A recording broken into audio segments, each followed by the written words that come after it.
Hey, how we doing this evening?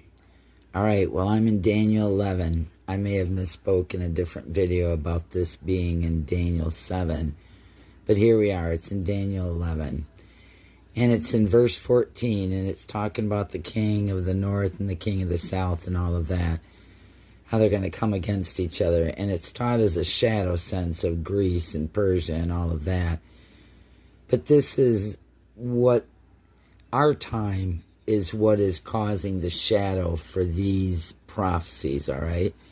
And I just want to point out in verse 14, it is speaking specifically of the Arabian nations, which are mostly Islamic, okay? Verse 14, and in those times, our times, there shall many stand up against the king of the south, Israel, the United States. Also, the robbers of thy people. And he's talking the Gabriel, the angel Gabriel, who's given the explanation for these prophecies. He is telling this to Daniel. So when he talks about the robbers of thy people, he's talking about Islam, Ishmael, Esau, that whole bunch that believes they have the right to everything that God gave to Abram. Okay, but it says, the robbers of thy people shall exalt themselves to establish the vision being that they will rule the whole world.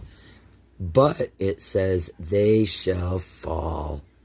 Meaning, whatever they're doing, they're going to do. But they're going to fail. This whole effort, the trying to take over America, Britain, Norway, every country that lets them in the door, they are now trying to take away the cultures of those countries, trying to bully people into Sharia law and accepting this violent, horrible religion. And I just want to say, God knew about them, and he is promising us that they are not going to be the winners out of all of this. They're going to be ruined. Even though it may look like they're winning right now, they are not gonna. They follow a false god, a false prophet. So let's read this whole verse straight without me talking during it. And in those times there shall many stand up against the king of the south. Also the robbers of thy people shall exalt themselves to establish the vision, but they shall fall. Okay? Read the rest of it. You need to know what it says. I'll help you understand. Be blessed.